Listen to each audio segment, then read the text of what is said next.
এখন যদি বিএনপি কিছু মনে করেন না, যদি একটা একটা ধাওয়া দেয়, অনেকের কিন্তু অস্তিত্ব থাকবে না। ধাওয়াটা যদি গত 15 বছর দিত তাহলে এই 1400 মানুষকে প্রাণ দিতে হতো না, এতগুলো মানুষকে অন্ধ আর পঙ্গু হতে হতো না। এই যে একটা মনোভাব যে ধাওয়া দিলে আর কেউ অস্তিত্ব থাকবে না বা রাতারাতি সাবালক হয়ে যাওয়া, আমাদের অনেকগুলো নতুন রাজনৈতিক দল হিসেবে আসার পর আমাদের অনেকগুলো চ্যালেঞ্জ আছে।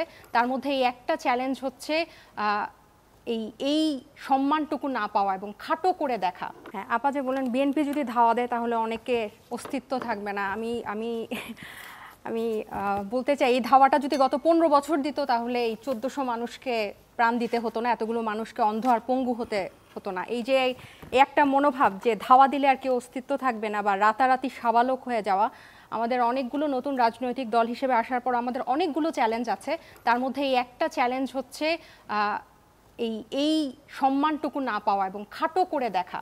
এই গণ অভ্যুত্থান নেতৃত্বদানকারী এতগুলা মানুষ, এতগুলা তরুণ, এতগুলা ছাত্র, এতগুলা ছেলে মেয়ে যে অভূতপূর্ব ইতিহাস বাংলাদেশে ঘটালো, তারা আমার মনে হয় যে যখন সেটা টকশোর মঞ্চ হোক আর যেখানেই হোক, এই সম্মানের যে আমাদেরকে যে একটা নেগলেক্ট করা এবং আমাদের বক্তব্যকে যে ছোট করে খাটো করে দেখার এটা আমাদের নতুন রাজনৈতিক দলগুলোর অনেকগুলোর মধ্যে এটা অন্যতম একটা চ্যালেঞ্জ আমরা খুব ফেস করছি।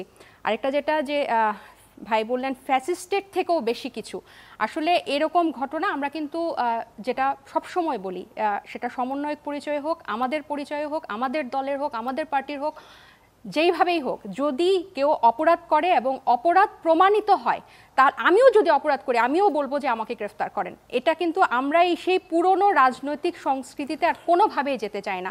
কিন্তু তাই বলে আমাদের পার্টির কেউ কিন্তু বাজারে মাইকিং করে বলে না যে পুরা বাজার আমার দখলে, আমাকে না বলে সবারকে আমাকে চাঁদা দিয়ে তারপরে এখানে বাজার সদাই করতে হবে বা ব্যবসা করতে হবে, বা আমাকে জিজ্ঞাসা না করে কাউকে গ্রেফতার করা যাবে না, এ ধরনের বক্তব্য। এবং বিএনপি নিজেই স্বীকার করেছে যে গত 7 মাসে প্রায় 3000-এর মতো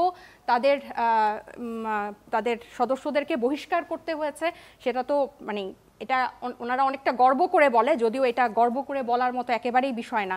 এবং অন্তর্কোন্দলে তাদের হচ্ছে প্রায় 30 জনের মতো বেশি এটা ডকুমেন্টেড যে নিহত হয়েছেন।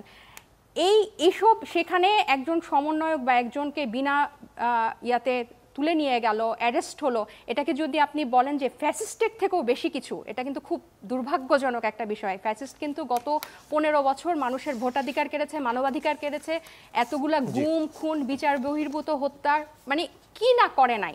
এরকম একটা নৃশংস পিশাচ গণহত্যাকারী একটা রেজিমের সাথে বা একটা ইয়ার সাথে যদি আপনি এরকম একটা ঘটনাকে একটা অন্তর্বর্তী সরকারের অবস্থায়, একটা আমরা খুব নাজুক অবস্থায় আছে, এটা যদি আপনি তুলনা করেন, এটা খুবই দুঃখজনক।